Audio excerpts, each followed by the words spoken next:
السلام علیکم ورحمۃ اللہ وبرکاتہ۔ اعوذ باللہ من الشیطان الرجیم، بسم اللہ الرحمن الرحیم۔ لولا جاءوا علیہ بأربعة شہداء فإذ لم يأتوا بالشهداء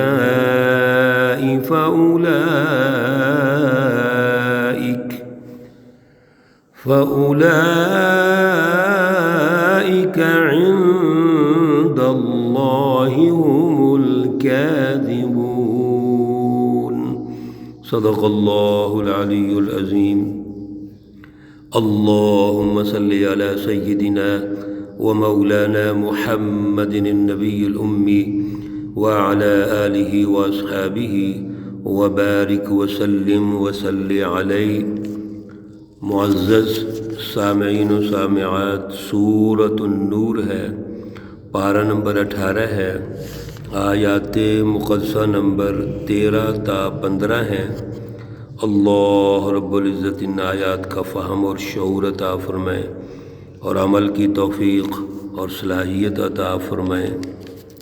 گزشتہ درس میں اللہ رب العزت نے ام المومنین حضرت عائشہ صدیقہ مطہرہ رضی اللہ تعالی عنہا پر جو تہمت لگائی گئی، پروپیگنڈا ہوا، اس واقعہ کو عنوان بنا کر ہمیں جو تربیت فرمائی وہ یہ تھی کہ اس واقعہ کی نتیجے میں اللہ رب العزت نے خیر رکھی تھی تاکہ منافقین ہائی لائٹ ہو جائیں، واضح ہو جائیں، اور پھر دوسرے نمبر پر جس نے جتنا گناہ کمایا ہے اتنی سزا تو اس کو ملے گی۔ کچھ جو ہمارے مسلمان مومنین مرد اور عورتیں متاثر ہو کر وہ اس میں پروپیگنڈے کی زد میں آئے، اللہ نے ان کو وارننگ دے دی۔ پھر اللہ نے ایک ضابطہ ارشاد فرما دیا اس واقعہ کے تناظر میں کہ ان مومن مردوں اور عورتوں کو تو ہمیشہ اپنے داخلی نظام کو بہتر رکھنا چاہیے۔ اگر کبھی کوئی پروپیگنڈا آ جائے یا جیسے یہ آ گیا تھا تو اس کا توڑ پیش کرنا چاہیے تھا، فوراً اس کا رد کرنا چاہیے تھا، اس کو مسترد کرتے کہ یہ کیا ہے، غلط بات ہے یہ۔ اور پھر یہ بھی تو غور کریں کہ جس کے متعلق پروپیگنڈا ہو رہا ہے وہ ہستی کون ہے، تو اتنا انالیسس تو کرنا چاہیے۔ تو جماعت کا جو داخلی نظام ہے اس کو کبھی بھی پروپیگنڈے سے متاثر نہیں ہونا چاہیے۔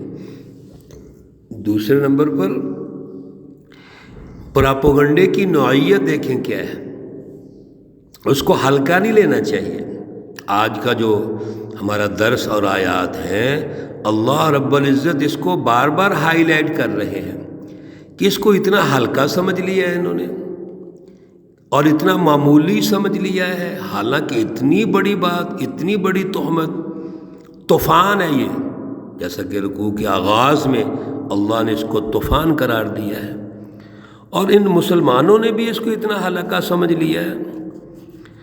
اللہ رب العزت ضابطے کی بات کرتے ہوئے ارشاد فرماتے ہیں، لولا جاؤ علیہ، کیوں یہ نہیں لے کے آئے اس واقعہ پر بأربعۃ شہداء، 4 گواہ، ان کو 4 گواہ پیش کرنے چاہیے۔ تو مسلمانوں کو بھی یہ کہنا چاہیے تھا، بھائی گواہ لے کے آؤ، دلائل سے بات کرو۔ اور فَإِذْ لَمْ يَأْتُوا بِالشُّهَدَاءِ، پھر جب وہ 4 گواہ بھی نہیں لائے، فَأُولَئِكَ عِندَ اللَّهِ هُمُ الْكَاذِبُونَ، یہ لوگ تو اللہ کے ہاں بہت بڑے جھوٹے ہیں۔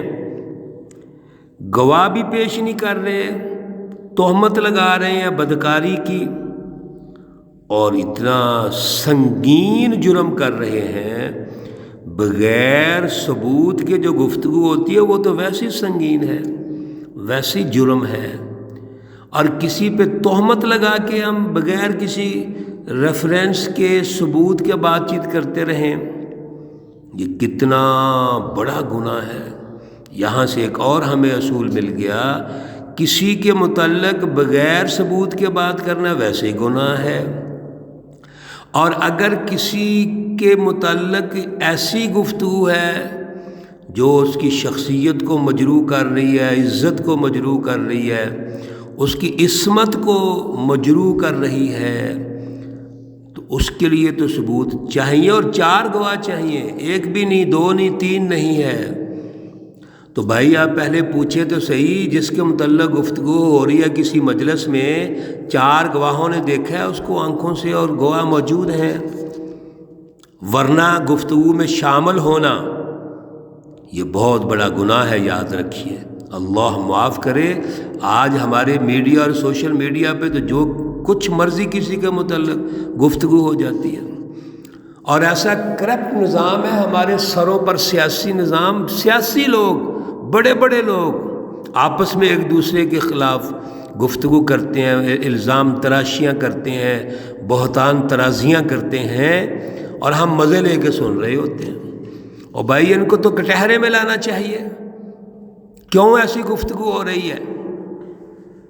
اور پھر یہاں گفتگو ریکارڈ کی جا رہی ہے، ویڈیوز دکھائی جا رہی ہیں، اور قربان جائیں عوام پر کہ عوام مزے لیتی ہے۔ جو ریکارڈنگ کرنے والے ہیں جرم ہے، کس بنیاد پہ کر رہے ہو، کس بنیاد پہ کسی پہ تہمت لگا رہے ہو؟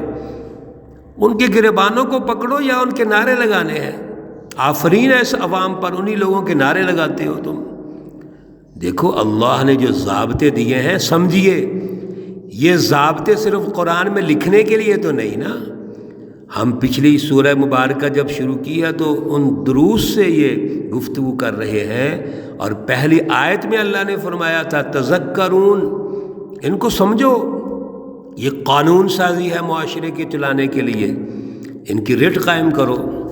اس لیے اللہ نے فرمایا یہ تو بہت بڑا جھوٹ ہے یہ، وَلَوْلَا فَضْلُ اللَّهِ عَلَيْكُمْ وَرَحْمَتُهُ، اور سنو اللہ الرٹ کر رہے ہیں، اگر اللہ کا فضل نہ ہوتا تم پر، اس کی رحمت نہ ہوتی، فی الدنیا والآخرہ، دنیا اور آخرت میں، لَمَسَّكُمْ فِيمَا أَفَضْتُمْ فِيهِ، البتہ جو بھی تم اس چرچے میں پراپگنڈے میں پڑے ہوئے تھے، فیہ عذاب عظیم، بہت بڑا عذاب آتا۔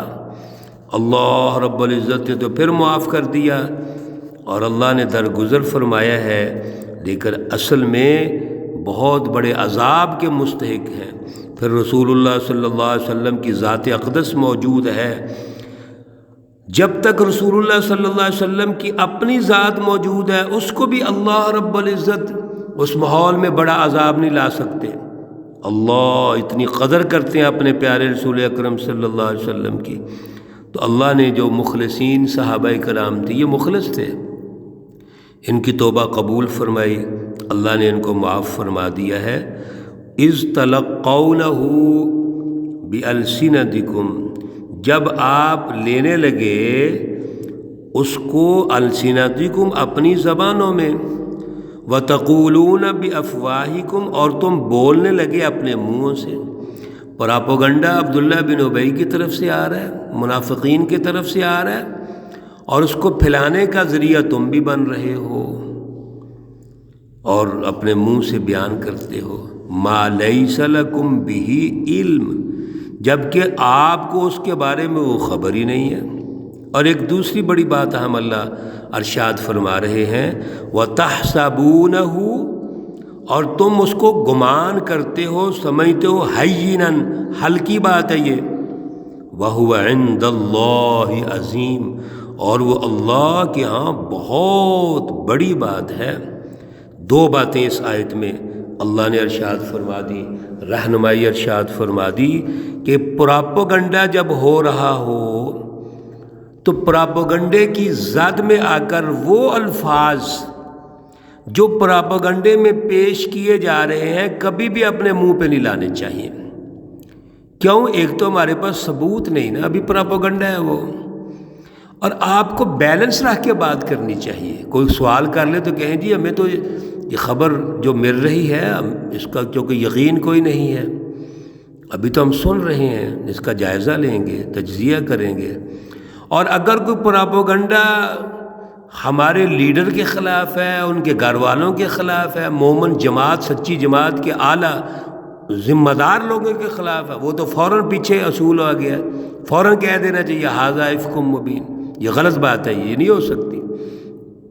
تو بیلنس رکھ کے بات کیجیے۔ دوسرا، یہ آپ نے اس کو اتنا ہلکا سمجھ لیا، وَتَحْسَبُونَهُ هَيِّنًا، کہ یہ معمولی بات ہے، اور پھر رسول اللہ صلی اللہ علیہ وسلم کے گھر پر، ام المومنین پر یہ جو گفتگو ہو رہی ہے اس کو ہلکا سمجھ لیا آپ نے۔